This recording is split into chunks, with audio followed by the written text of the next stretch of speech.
Tonight on Ukraine Today, right on target. Ukrainian long-range drones hit Russia's only fiber optic plant. How will it change the battlefield? Behind enemy lines, Ukrainian troops are operating inside Russia in the Kursk and Belgorod regions. What are they doing there? Time for justice. Ukraine calls an emergency meeting in the UN Security Council after a Russian ballistic missile hit Kryvyi Rih. Economic storm. The EU wants to impose new tariffs on the US goods. China already did it. And danger in Texas. Former UK Prime Minister Boris Johnson got attacked in the US. All that and more tonight on Ukraine Today. Hi there, we are from Ukraine. My name is Volodymyr Robchun. Don't forget to like, subscribe, and let's dive in. Over the last 24 hours, Ukraine's defense forces eliminated 1,290 Russian troops, 5 Russian tanks, 14 armored vehicles, and dozens of other pieces of military equipment, including drones. And check this out. Near Liman, our forces took down Russia's most expensive recon drone, the Merlin VR. That bird cost over $300,000. Here's how Ukraine's 63rd Mechanized Brigade made it happen.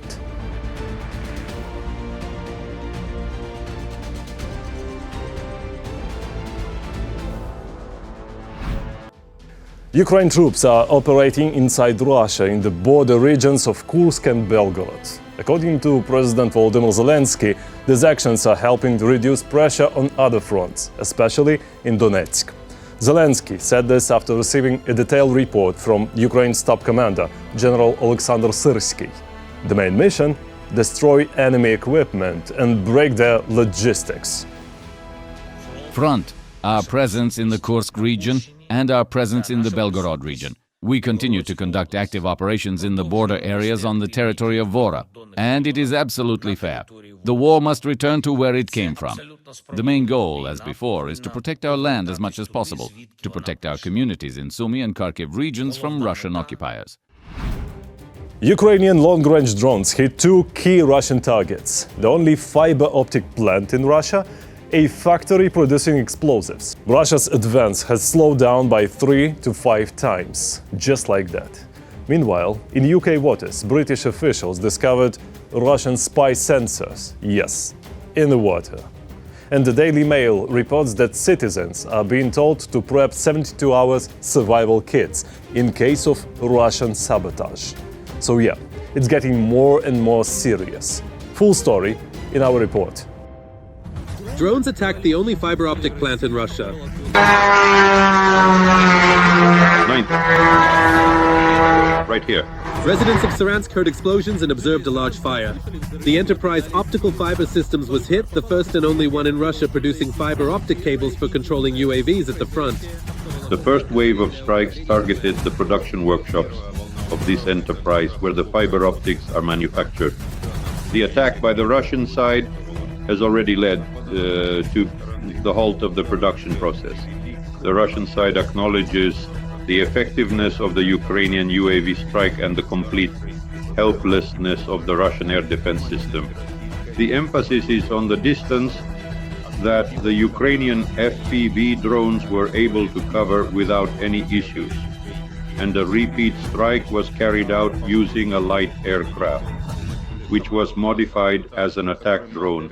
And while the Enterprise is calculating the losses, things are not going well for the occupiers on the front either. According to the Institute for the Study of War, the pace of the Russian offensive in Ukraine is steadily decreasing. In March of the year 25, Russian forces advanced only 143 square kilometers, which is the lowest figure in the last 5 months. Recently, the Ukrainian defense forces have conducted a series of highly successful counterattacks in the Pokrovsk and Koretsky directions, which significantly reduced the possibility of the occupiers advancing deeper into Ukrainian territory. Moreover, it has put on hold the issue of Russian occupation forces reaching the administrative borders with the Donetsk and Dnipropetrovsk regions. It should be noted that at the moment, the advancement of Russian occupiers into Ukrainian territory over the past month is about 130 square kilometers. For comparison, In November of last year, the advancement into Ukrainian territory was more than 700 kilometers. And the Kremlin fails to hide the latest traces of the crime. OSINT analysts refuted Russia's claim of a precision strike on a restaurant in Kryvyi Rih and published posts identifying the missile's impact location. The strike did not hit the building but landed between residential houses, although this is already known. The Ministry of Defense of the killer country started spreading another lie, claiming there was supposedly a meeting of Ukrainian military personnel at the Magellan restaurant, also known as Rosamarin. The strike was carried out by an Iskander-M with a cluster warhead, facto as evidenced by the striking elements. That is objective control data directly from the strike location. This completely negates the Russian version that the strike was carried out with a high explosive warhead. The second point is that the strike was carried out by an Iskander-M. This is a high precision weapon. Therefore, when the Russians claim that during the fire strike more than 80 servicemen of the armed forces of Ukraine were destroyed, the Russian side effectively confirmed the violation of the rules and norms of warfare. The strike was carried out exclusively on the residential infrastructure of Kryvyi Rih. Let us recall that on the evening of April 4th, the Russian army struck a residential area in Kryvyi Rih. 20 people were killed, including 9 children, and more than 60 people were injured. Meanwhile, Russia is starting a war against Europe. Spy sensors were discovered in the sea around Britain, likely installed by Russia to monitor the UK's nuclear submarines. The devices were deemed a potential threat to national security.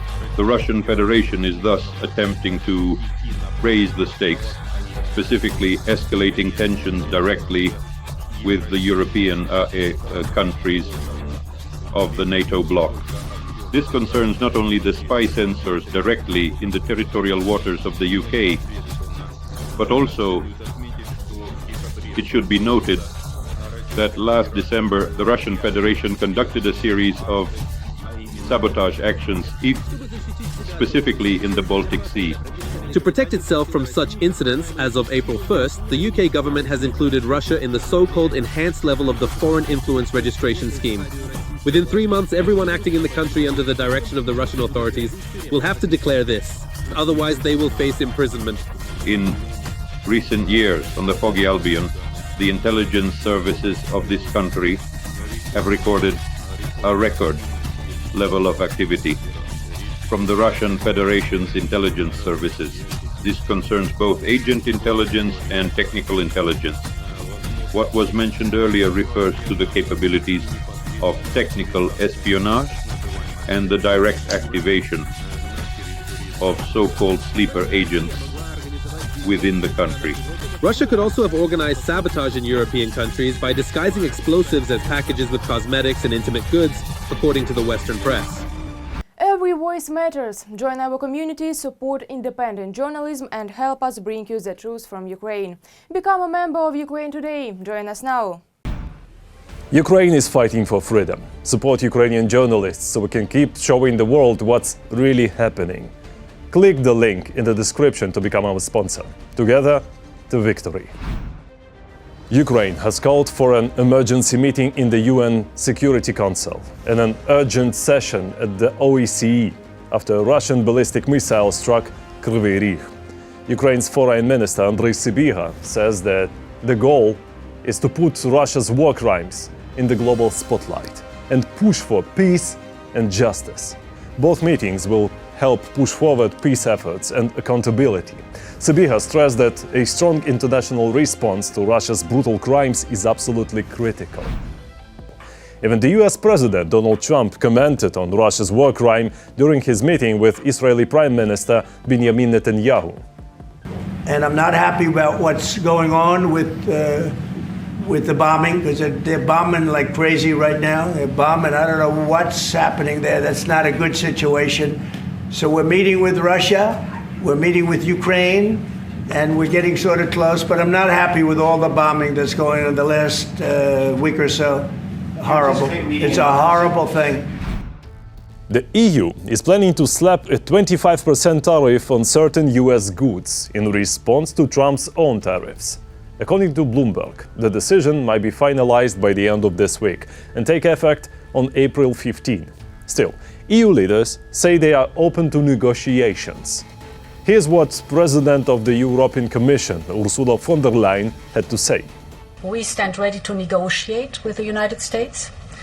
Indeed, we have offered 0 for 0 tariffs for industrial goods, as we have successfully done with many other trading partners, because Europe is always ready for a good deal, so we keep it on the table. But we are also prepared to respond through countermeasures and defend our interests. And in addition, we will also protect ourselves against indirect effects through trade diversion. And hey, China already responded with its own tariffs. The global economy, yeah, it's shaking. The US stock market, it's falling. Now, is this how the US negotiates? Makes things worse first and talk later? Listen to what the US Treasury Secretary Scott Bessent said in his interview with Fox Business. We are at a maximum tariff level, and it is my hope that through good negotiations, all we will do is see levels come down. But that's going to depend on the other countries. And President Trump is going to be personally involved in these negotiations. And he believes, as many of us do, that there's been an unfair playing field. So the negotiations are going to be tough. I mean, if you want to make a deal, then make a deal. If not, just keep rising tariffs. But hey, I might be wrong, just like some US officials these days. Let's hope there's still time to talk. We'll be watching closely. And now, Texas trouble. Former UK Prime Minister Boris Johnson was attacked in the US. Okay, relax. Just a little comic relief. He got pecked by an ostrich in Wildlife Park in Texas. His wife shared this hilarious video.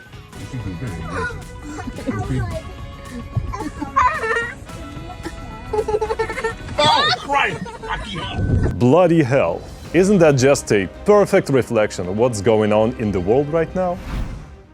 That's all for today. Thanks for sticking with us. We read your comments and feel your support. Strength to our defenders. Glory to Ukraine.